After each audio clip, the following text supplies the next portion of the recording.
ये खिलाते हैं। साथ संगत जी, परमात्मा सबको खिलाते हैं, लेकिन मान सम्मान भाव के आधार पर साथ संगत जी तोला जाता है, पहचाना जाता है। आप किसी के घर पर चले जाते हैं तो क्या आप रोटी खाने जाते हैं, लेकिन उसका भाव उस सामान से तुल जाता है। आप किसी के घर पर गए तो आप उसके भाव के द्वारा, उसने आपको भोजन और चाय पानी दे दिया तो आप उसका भाव आंक लेंगे, ये हमसे बहुत प्रेम करता है।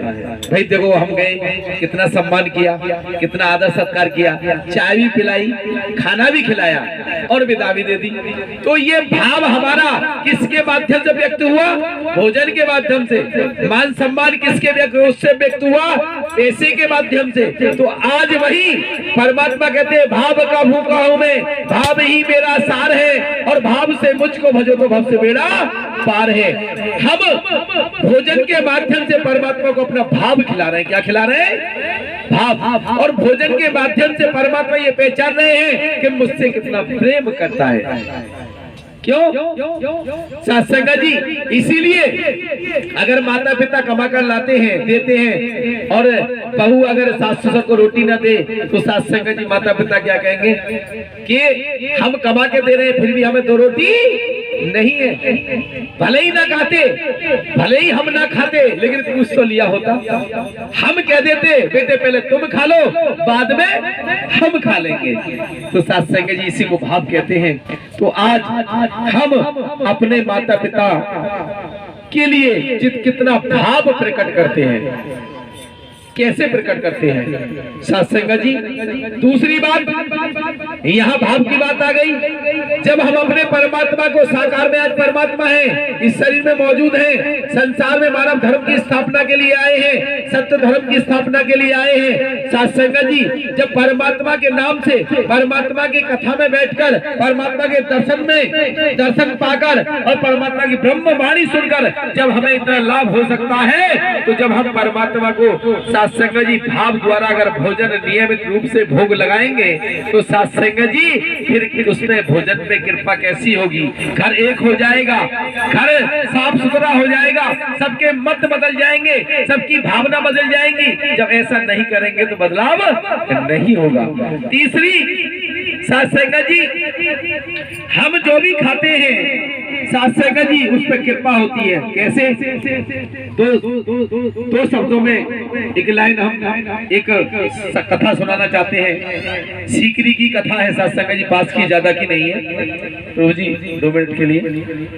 तो सत्संग जी, एक सीकरी की बहन थी, वो सुबह शाम परमात्मा के लिए भोग लगाती थी। जो बनता था पहले मेरे प्रभु खाएंगे, तब परिवार खाएगा, उनका जूता हम खाएंगे। सत्संग जी, प्रेम है, भाव है। बहुत सी पत्नियां बिना पति के भोजन नहीं करती, आज भी नहीं करती है। बुढ़ापा आ गया, जब हमारे पति आएंगे जब भी हम साथ में एक साथ भोजन करेंगे, या जब वो आ जाएंगे पहले हम उन्हें खिलाएंगे तब भोजन करेंगे। ऐसा ही है। कितनी माता बहनें जो अपने पति से पहले खा लेती हैं। हमारी पत्नी तो हमसे पहले खा लेती है, वो तो नंबर 1 है। लेकिन बिना पति के पहले पति को जो आत्मा खिलाती है वो हमेशा सारा जीवन सुख पाती है और आनंद प्राप्त करती है, क्योंकि मान सम्मान ये भावी तो होता है, ये भाव प्रेमी तो है, बिना स्वार्थ का प्रेम। सत्संग उसी को कहते हैं। तो सत्संग जी भोग लगाती थी। एक दिन क्या हुआ, खीर पका रही थी और खीर पकाते पकाते वो अपने घर में कोई काम करने चली गई, उसमें छपकली गिर गई खीर में। जब छपकली खीर में गिर गई तो सत्संग जी उन्हें नहीं पता, भोग लगाया प्रभु को और भोग लगा के उसी में पतीले में पलट दिया भोग वाला, और पलटने के बाद बच्चों को उसी में से करके बच्चों को खिला दिया। 2 घंटे हो गए, बच्चे खेलने चले गए, बच्चों को कुछ नहीं हुआ। सत्संग जी, जब आप खाने बैठी तो परमात्मा ने सीधी छपकली उसके सामने लाकर खड़ी कर दी।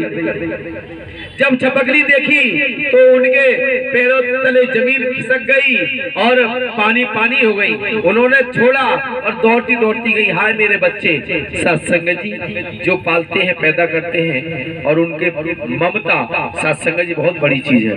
तो सत्संग जी दौड़ी दौड़ी गई कि मेरे बच्चों को कुछ हुआ तो नहीं है। सत्संग 2 घंटे बाद देखा तो बच्चे खेल रहे हैं। उनकी आत्मा को शांति आई और कहा प्रभु धन्यवाद आपका, अगर प्रसाद तुम्हारे चरणों में भोग न लगाया होता तो सत्संग जी बसते नहीं। हम नए नए जुड़े थे, जब हम आश्रम पर पहुंचे, परमात्मा बैठे हुए थे सामने।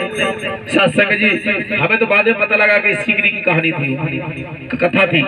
तो सत्संग जी परमात्मा आश्रम पर बैठे हुए थे और आश्रम पे ब्रह्मवाणी दे रहे थे। तो उन्होंने कहा कि माता बहन इतनी गलती करती है, एक घुसंड मार के और सीधा कर देना चाहिए। ऐसे ही बोला था फिर हम अपनी तरफ से नहीं बोल रहे हैं, घुसंड मार के सीधा कर देना चाहिए। माता बहन ये नहीं देखती है कि भोजन पकाती है और पके पकाए भोजन को और छोड़कर चली जाती है। फिर उन्हें सीधा सीधा कहा अगर उस खीर का भोग अगर परमात्मा को ना लगा होता तो क्या बच्चे बच जाते? मंच से सत्संग जी, अगर उस खीर का भोग परमात्मा को न लगा होता तो बच्चे संसार में बसते नहीं। तो सत्संग जी परमात्मा की कृपा इस भोजन पर कितनी होती है।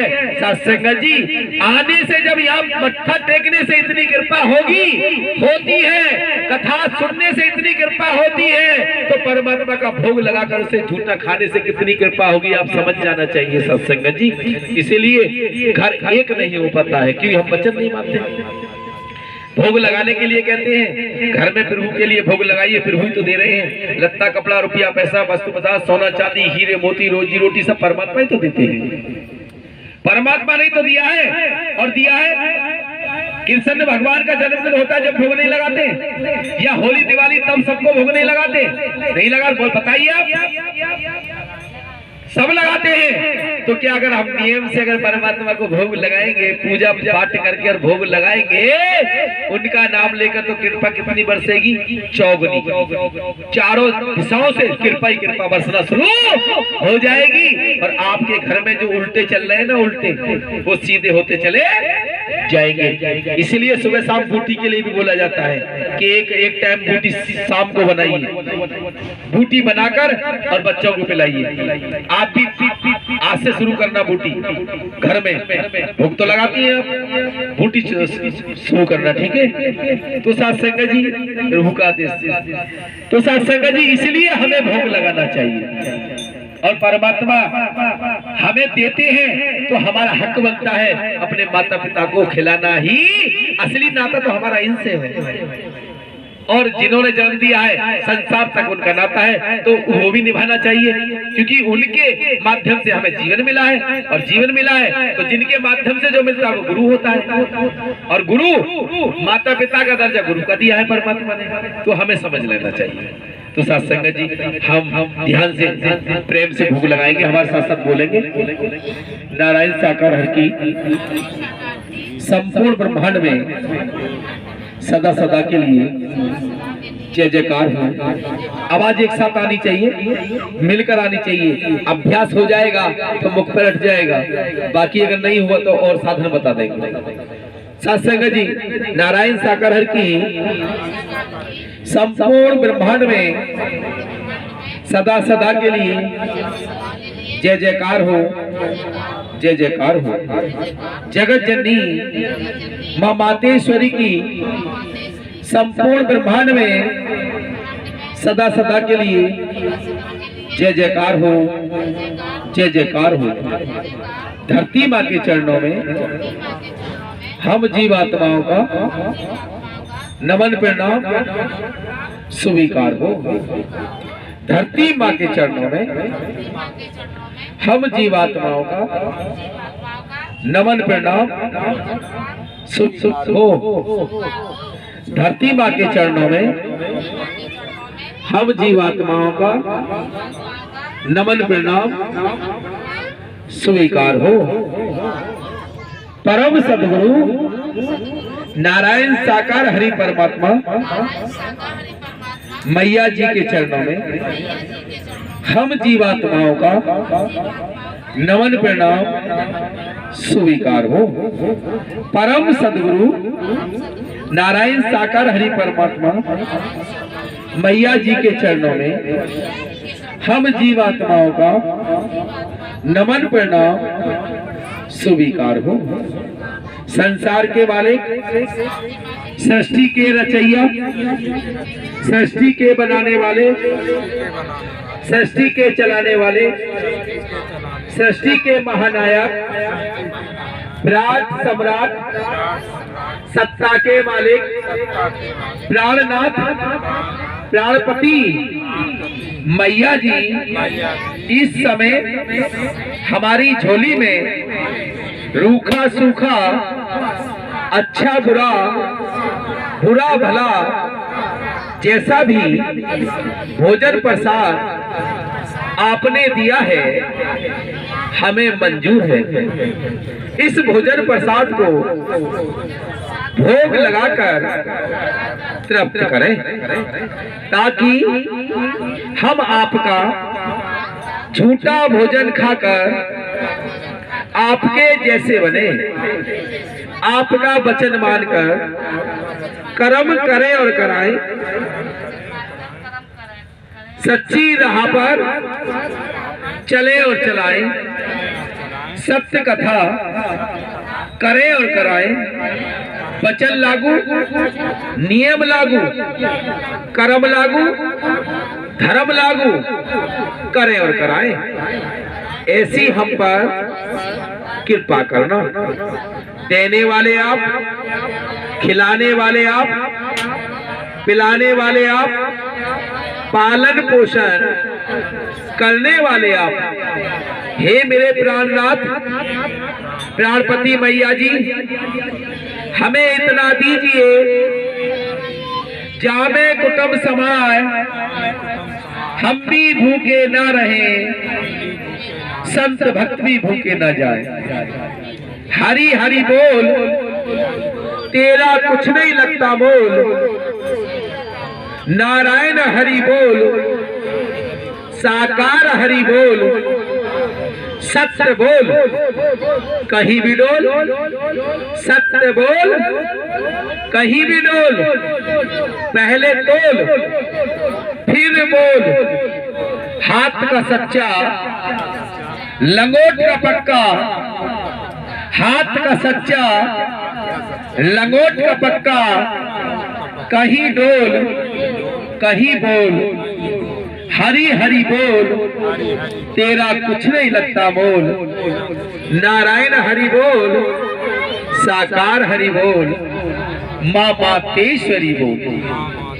मानव धर्म की झाड़ू बांधकर हमारी आत्मा के कोने कोने से, हमारे शरीर के कोने कोने से, हमारे घर के कोने कोने से, हमारे बच्चों के शरीर के कोने कोने से, हमारे बच्चों की आत्मा के कोने कोने से गंद निकाल कर, कीचड़ निकाल कर, बवाल निकाल कर, जाल निकाल कर हमारी आत्मा को पावन करना, हमारे शरीर को पावन करना, हमारी बुद्धि विवेक को पावन करना, हमारी सोच विचार को पावन करना, हमारे बच्चों की सोच विचार को पावन करना, हमारे बच्चों की बुद्धि विवेक को पावन करना, हमारे बच्चों के शरीर को आत्मा को पावन करना। हम पर ऐसी कृपा करना, हम पर ऐसी कृपा करना। हे मेरे प्राणनाथ, प्राणपति मैया जी, जब से मानव चोला दिया, जब से हमारा पालन पोषण किया और अब भी कर रहे हैं और करते आए हैं, करते रहेंगे, इस भोजन के लिए और सारा जीवन देने के लिए हम करोड़ों करोड़ों बार माता पिता के चरणों में धन्यवाद करते हैं। धन्यवाद करते हैं, धन्यवाद करते हैं। इस भोजन को भोग लगाने के लिए भी प्रेम से ग्रहण करने के लिए करोड़ों करोड़ों बार धन्यवाद करते हैं, धन्यवाद करते हैं, धन्यवाद करते हैं। सत्संग जी, अब अंतरात्मा से हम केवल अंतरात्मा से भाव जगाते हुए, भावना बनाते हुए और केवल हृदय में ये बोलेंगे, हरि हरि बोल, तेरा कुछ नहीं लगता मोल, नारायण हरि बोल, साकार हरि बोल। हमारा सबका एक भाव बन जाएगा, और जब एक भाव बन जाएगा तो हम एक हो जाएंगे, एक भावना बन जाएगी, एक तरफ ध्यान रहेगा और एक ही शब्द निकलेगा। तो एक को जानो और एक को मानो, एक हो जाओ। तो क्या बोलना है? केवल मौन धारण करके अंतरात्मा से हरि हरि बोल, तेरा कुछ नहीं लगता मोल, नारायण हरि बोल, साकार हरि बोल।